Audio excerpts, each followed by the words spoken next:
The past doesn't knock politely. It waits until you're alone. That's what I used to believe, until 2:03 a.m. proved me wrong. When the knock came, soft, controlled, almost respectful, I was standing barefoot on Italian marble 30 floors above Manhattan, city lights bleeding through 12-foot windows, my name owning half the skyline and most of the silence in this building. I didn't expect my heart to hesitate before my hand reached the handle. "Room service," she whispered, and the sound of her voice traveled under the door like smoke. I hadn't heard it in 3 years. Not since the divorce papers were signed in a downtown office that smelled like old coffee and final decisions.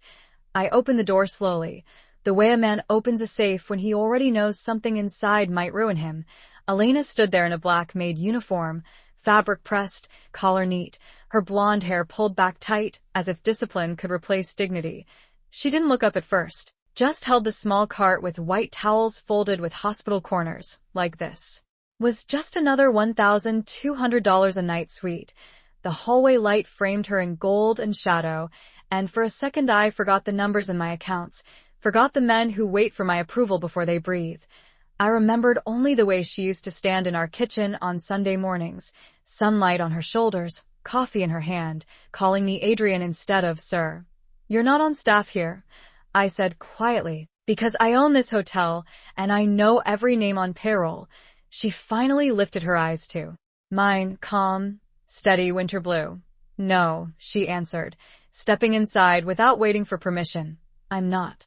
The door clicked shut behind her, sealing the penthouse in silence thicker than the 1,000-thread-count curtains around us.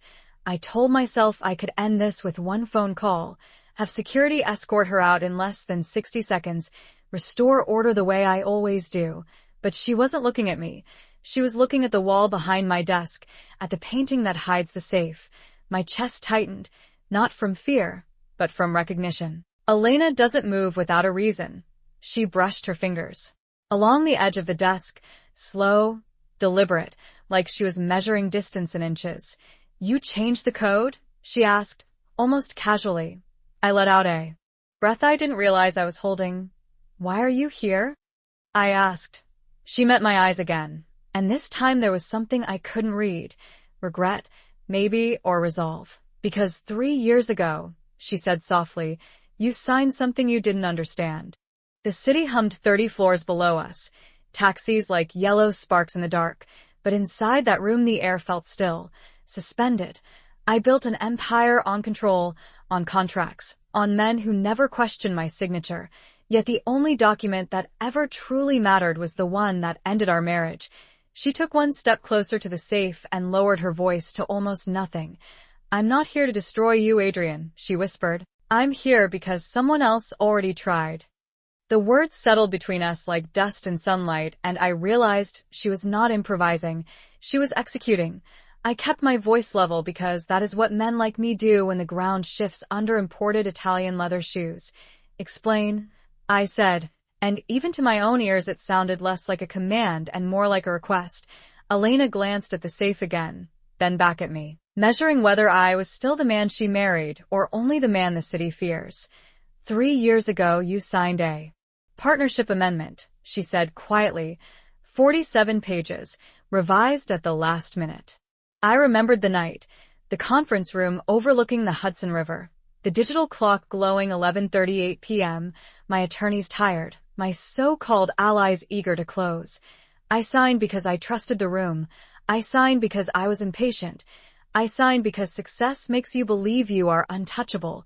It transferred contingency authority. She continued, stepping closer to the painting, her reflection faint in the glass. "Not today, not tomorrow, but when certain financial thresholds were triggered." My jaw tightened. Those thresholds had been triggered last quarter, when our expansion into Las Vegas cleared more than $200 million in revenue. She saw the realization in my face. "Yes," she whispered. "That was not luck." The city lights flickered against the ceiling, and for the first time my penthouse felt smaller than a studio apartment. "Why are you telling me this?" I asked. She exhaled slowly, the kind of breath you take before stepping into cold water. "Because the amendment names a successor," she said. "And it is not you." Silence pressed in on my ears. I have built structures out of steel and loyalty, out of contracts and calculated risk, but I have never built anything that could survive betrayal from inside. Who? I asked. She hesitated, not out of fear but out of disappointment. Someone you call brother, she said. The word landed heavier than any accusation. I turned toward the windows, looking down at the traffic crawling along Fifth Avenue like veins carrying restless blood. I thought of handshakes, of shared flights on private jets, of toasts in crystal glasses. Elena moved behind my desk and gently lifted the corner of the painting, not opening the safe, just reminding me it was there. The documents inside prove you were maneuvered, she said, but they also prove something else. I faced her again. She was no longer the woman who walked away with a single suitcase and red eyes. She stood straighter now, steadier. They prove that I removed my name before the amendment activated, she said softly. I frowned. You left before the fallout, I said. She shook her head. No, Adrian. I left so they would think you were alone. The truth rearranged the last 3 years in my mind like furniture in a dark room. The divorce, the silence, the rumors that she had taken money and disappeared. She let me believe it because it protected the illusion that I was the only target. I have copies, she added, tapping the cart lightly, but the originals are in that safe, and once they are filed, you will have exactly 72 hours before control shifts permanently. I stared at the woman I once promised forever and understood something I had refused to see. She did not come back for revenge. She came back with a deadline, and for the first time in years, the empire I built did not feel powerful. It felt fragile. 72 hours sounded generous until I realized how fast loyalty can evaporate when money is involved. I walked to the safe and rested my palm against the cool metal, feeling the faint vibration of the city through the walls like a distant pulse. I have always believed control was a matter of preparation, of anticipating the next move before anyone else even sees the board. Yet Elena was standing in my office telling me the game had already been rearranged. Why not go to the authorities? I asked, not because I intended to, but because I needed to understand the limits of her plan. She gave me a look that almost resembled the old days, when she would challenge me across a dinner table set with crystal and candlelight. Because this is not about prison or headlines, she said quietly. It is about ownership. Ownership. The word echoed. My name is printed on towers, on contracts, on charitable foundations that host galas where senators shake my hand. But ownership on paper can be redirected with a signature placed in the right margin. I turned the dial and entered the code slowly, each number deliberate. Listening to the soft mechanical clicks, the door opened with a muted release, revealing folders stacked with the precision of a man who trusts order more than people. Elena stepped closer, but did not touch anything. She never did like crossing lines without permission. Third folder, left side, she said. I pulled it out and scanned the pages. Legal language wrapping around intent like silk around a blade. Contingency authority, emergency restructuring, temporary stewardship. Words designed to sound protective while quietly transferring power. My chest tightened when I saw the name listed as acting successor.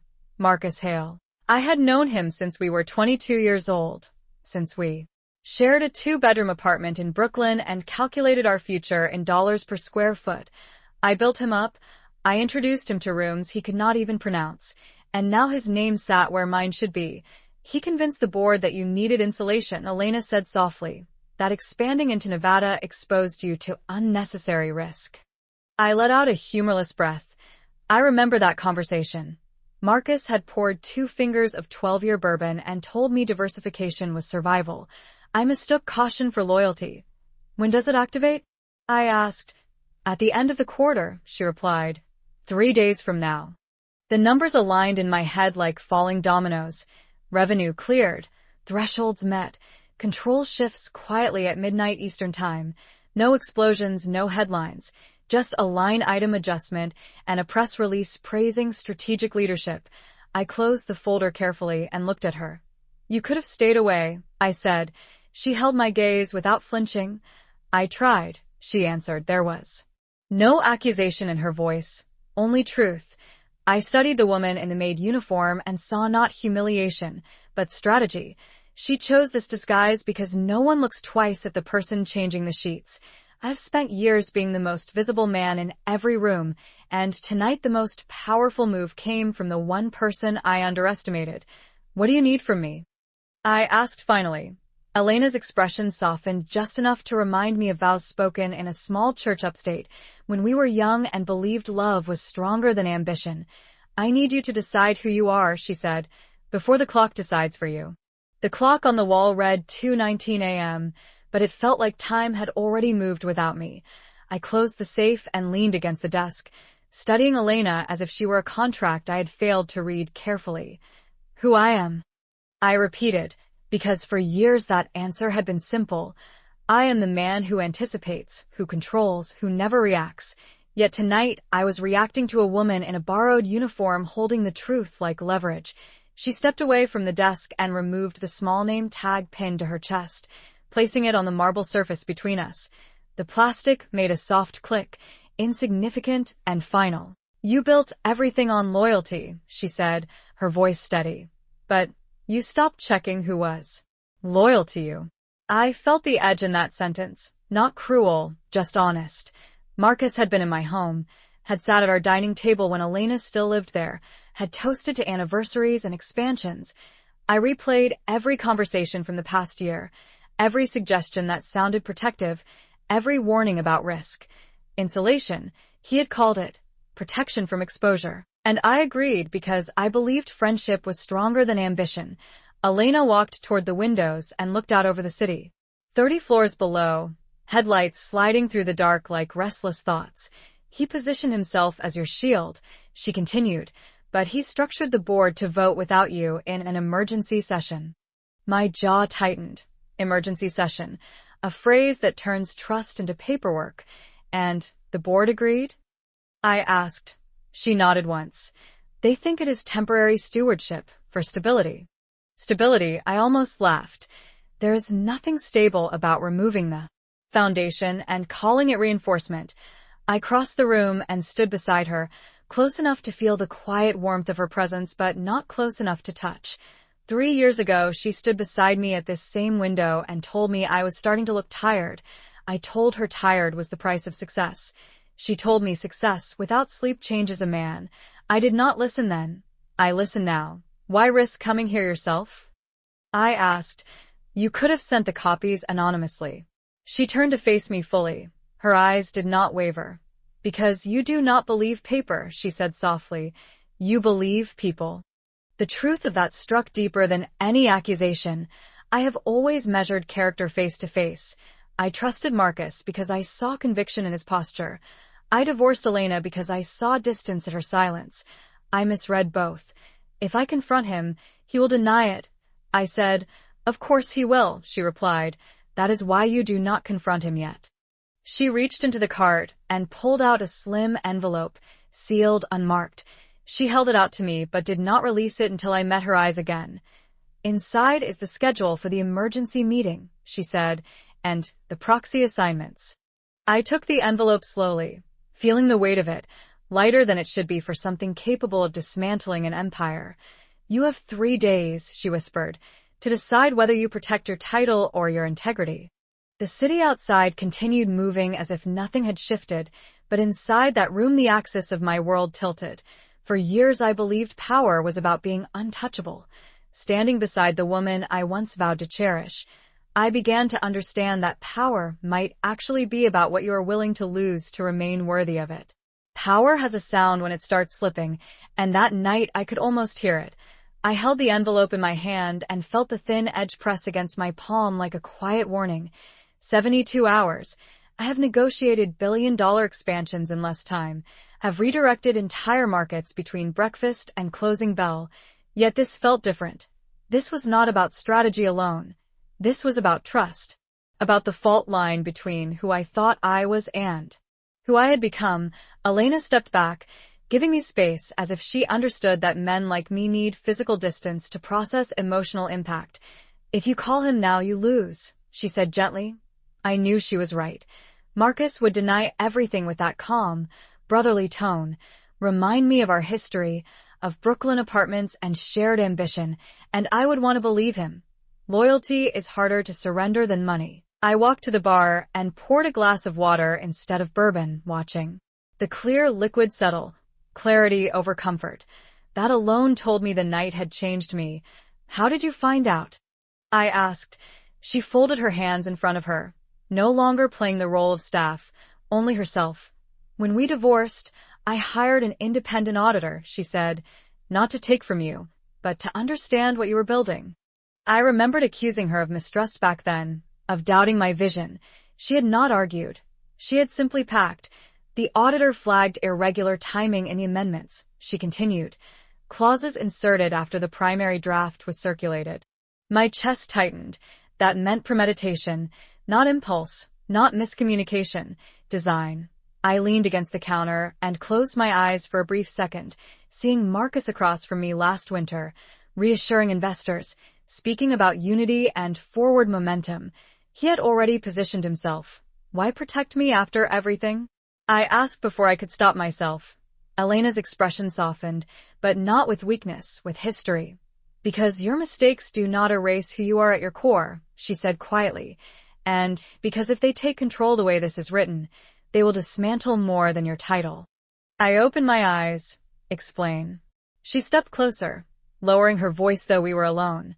The restructuring plan sells off your long-term community projects first. The housing initiative in Queens, the scholarship fund upstate. They call it non-essential. I felt something shift inside me. Those projects were her idea originally. She believed an empire should leave something behind besides headlines. I funded them, but she shaped them. Marcus knew that. Selling them would not only consolidate capital, it would erase her imprint. So this is not just about money, I said slowly. It was never just about money, she replied.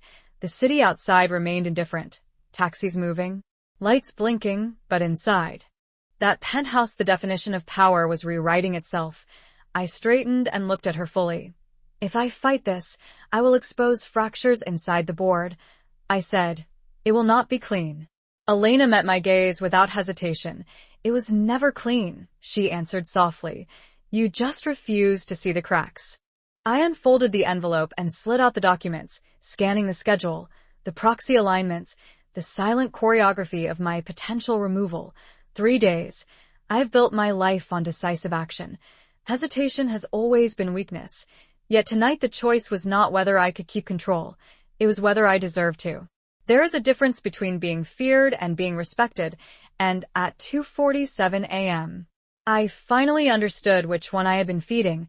I placed the documents back into the envelope and set it on the desk as if it were something fragile, not because the paper could tear, but because my certainty already had. Elena watched me without pressure, without pleading. She did not need to. The facts were doing the work.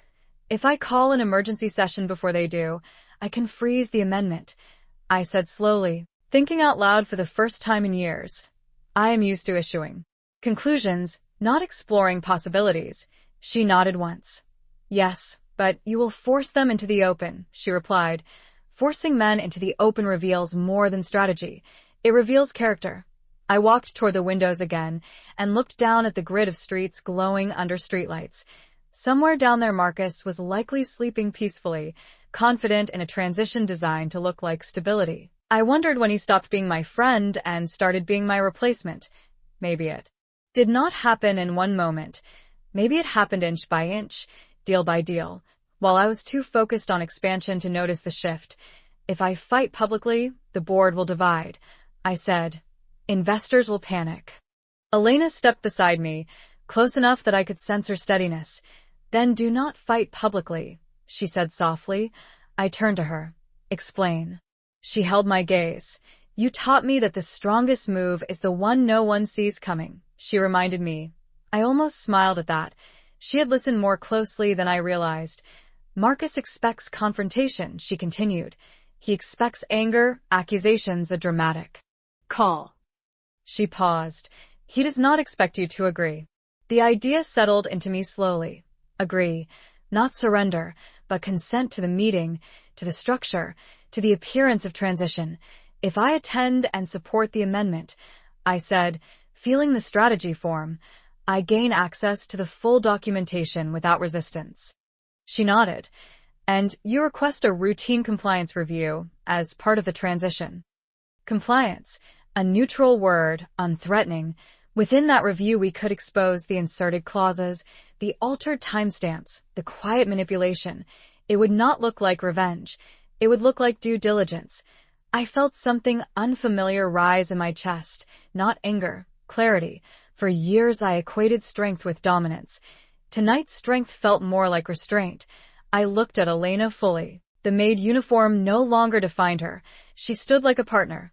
"You thought this through," I said. She gave a small, almost tired smile. "I had 3 years," she answered. 3 years of distance, of watching from outside while I assumed she had walked away. I realized then that she had not abandoned the empire. She had been studying it. "Why not tell me sooner?" I asked quietly. Her expression shifted, not wounded, not bitter, just honest. "Because 3 years ago you would have defended him instead of listening to me," she said. The truth did not sting. It settled. She was right. Back then, I would have chosen loyalty over evidence. Tonight, evidence stood in my living room wearing a borrowed uniform. I straightened my shoulders and felt the weight of decision align with purpose. "Then we do this quietly," I said. "We attend the meeting we request. Compliance, and we let the numbers speak." Elena studied me for a long moment as if measuring whether I truly meant it. Then she nodded. "That is the man I married," she said softly. I did not deserve the grace in that sentence. Not yet, but for the first time in years, I was willing to earn it. By the time the city clock struck 3:12 a.m., the plan no longer felt like survival. It felt like transformation. I picked up my phone and stared at Marcus Hale's name glowing on the screen, the same name that used to mean loyalty, history, brotherhood. For a moment, I remembered the two of us at 22, measuring success in square footage and subway rides, promising that if one of us made it, we both would. I pressed call. He answered on the second ring, voice steady, almost warm. "Adrian, everything all right?" he asked. I leaned against the desk and let my tone relax, calm as winter glass. "I reviewed the amendment," I said, a pause, brief but measurable. "Good," he replied, too quickly. I could hear the relief he tried to hide. "I think the transition makes sense," I continued, forcing each word to sound deliberate. Behind me, Elena stood silent, watching not with fear but with focus. Marcus exhaled softly, as if a weight had lifted from his chest. "It protects the company," he said. "Protects, that word again." "I agree," I answered. "Let us move forward with the meeting." Another pause, this one lighter. He began outlining talking points, investor reassurance, a unified front. I listened without interruption. 3 years ago, I would have filled the silence with dominance. Tonight, I filled it with patience. "I will attend in person," I added. "And I want a full compliance review as part of the transition, standard protocol." The line went quiet for half a second too long. "Of course," Marcus said finally. "Transparency benefits everyone." Transparency. The words sounded different now. I ended the call gently, not abruptly. When the screen went dark, the room felt different. Not victorious, not defeated. Aligned. Elena stepped closer. "He believes you," she said softly. I nodded. "He believes the version of me he helped create." I replied. I walked back to the windows and looked out over Manhattan. The skyline did not bow to anyone, not to wealth, not to betrayal. It simply stood. "Tomorrow I will confirm attendance with the board," I said. "I will speak about continuity, stability, shared vision." The words tasted familiar, almost easy, but beneath them would be something new. Awareness. Elena moved beside me again, her reflection faint in the glass. For a moment we stood shoulder to shoulder, not as ex-husband and ex-wife, but as two people who had seen the same cracks and chosen to address them. "When the review begins," she said quietly, "they will not expect you to question the timestamps." I allowed myself the smallest hint of a smile. "They never expect the quiet question," I said. "That was always my strength, not noise, not force. Timing." I turned toward her fully. "After this is over." I began, then stopped. I did not know what after looked like. She seemed to understand. "One step at a time," she said gently. 3 years ago, I measured progress in quarterly gains and expansion charts. Tonight, I measured it in restraint and truth.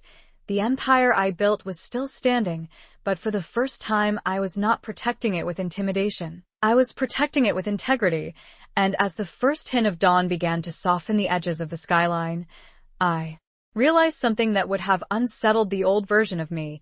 I was not afraid of losing control anymore. I was afraid of losing who I was meant to be. Morning arrived without ceremony. The sky over Manhattan shifted from charcoal to pale silver, and for the first time in years I watched it happen instead of sleeping through it. Elena stood near the door, the borrowed uniform folded neatly over her arm now, as if she had already stepped out of the disguise and back into herself. You should leave before the staff change shifts, I said quietly. She nodded. But neither of us moved immediately. There are moments when silence is not empty, it is transitional. I will send the compliance request at 9 sharp. I continued, thinking through the timing. Routine, procedural, impossible to challenge without looking defensive. She studied me with that same measured calm. He will try to accelerate the vote, she warned. I nodded once. Then I will slow the room, I replied. Slowing a room is not about volume. It is about questions, precise, patient, undeniable. I have spent years controlling outcomes with certainty. Now I would control them with scrutiny. Elena stepped closer and placed a single sheet of paper on the desk. This lists the board members who shifted allegiance in the last 6 months, she said. Look at the dates. I scanned the names and felt the pattern reveal itself. Each shift followed a private dinner, a quiet meeting, an invitation I had delegated instead of attending. Marcus had not forced loyalty. He had cultivated it. I closed my eyes briefly, not in regret, but in recalibration. The empire had not been stolen overnight. It had been courted away while I chased expansion. You always said growth without oversight becomes ego, Elena said softly. I almost laughed at the memory. I used to dismiss that as caution. Now it felt like prophecy. My phone buzzed with early morning messages, executives confirming schedules, assistants outlining agendas. The machine was already moving. I turned it face down. For once, urgency would not dictate my response. After the meeting, I said carefully, if the review exposes what we expect, the board will have to choose between reputation and manipulation. Elena held my gaze. And you? She asked. It was not about the board. It was about me. I considered the question fully.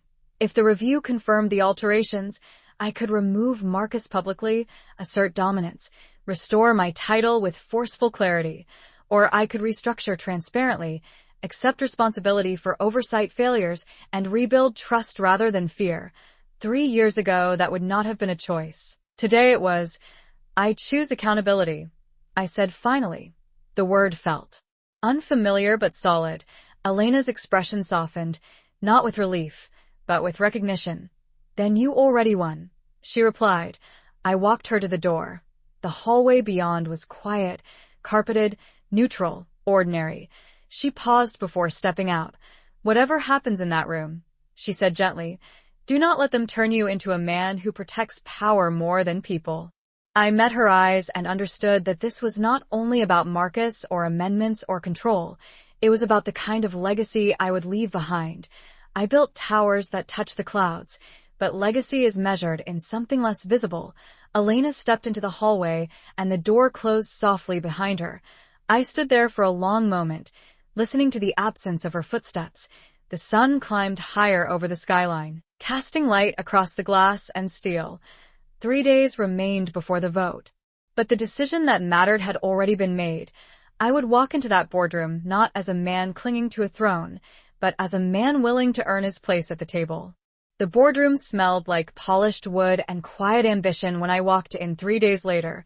Floor-to-ceiling windows framed the Manhattan skyline, and 12 familiar faces turned toward me with carefully neutral expressions. Marcus Hale sat halfway down the table, posture relaxed, tie perfectly aligned, the picture of controlled confidence. I took my seat at the head, not because I needed to prove authority, but because it was still mine. Thank you all for coming. I began, my voice steady, measured, the same tone that once closed 9-figure deals. I spoke about continuity, about strategic evolution, about the importance of unity in times of transition. I saw relief flicker in more than one pair of eyes. They expected resistance. I offered cooperation when Marcus outlined the amendment. He did so smoothly, referencing stability and shareholder assurance. When he finished, he looked at me with something that almost resembled gratitude. That was when I nodded and said, "Before we proceed to a vote, I would like to initiate a standard compliance review of the amendment timeline and proxy assignments." The word standard settled into the room like a harmless formality. A few members shifted in their seats. Marcus did not. He smiled lightly. "Of course," he said, but I saw the subtle tightening at the corner of his jaw. The review documents were projected onto the screen. Timestamps appeared, draft histories, revision logs. I did not accuse. I asked questions, calm, precise questions. "Can we clarify why this clause was inserted after the primary distribution date?" Silence followed. One director adjusted his glasses. Another leaned forward. Marcus began to answer, citing clerical adjustments. I listened, then gently requested the metadata. Numbers do not panic, they reveal. When the compliance officer highlighted the discrepancy between the circulated draft and the filed amendment, the room shifted, not dramatically, subtly, like a building settling after pressure changes. I did not raise my voice. I did not reference betrayal. I referenced governance. Our responsibility is not only growth, I said evenly, but integrity. The word integrity felt heavier than any title. One by one, board members began asking their own questions, not emotional, not hostile, factual. Marcus's composure held, but the certainty beneath it began to thin. By the time the review concluded, the narrative of seamless transition had fractured into procedural concern. A vote was postponed pending full investigation. No one applauded. No one needed to. The decision had already spoken. After the meeting adjourned, Marcus approached me. His voice was low, controlled. "You could have handled this privately," he said. I met his eyes and saw not a brother, but a man who mistook ambition for entitlement. "I just did," I replied. He walked away without another word. I remained at the window for a moment, watching the city move beneath us. Power had not been secured through dominance. It had been recalibrated through truth. Later that evening, back in the penthouse, I stood alone where Elena had stood days earlier. The skyline looked the same, but I did not. I picked up my phone and sent her a single message. "It is done." She replied minutes later. I knew it would be. I set the phone down and allowed the quiet to settle around me. I built an empire by learning how to command rooms. I kept it by learning how to question them, and somewhere between control and accountability, I found something I had almost lost. Not the company, myself.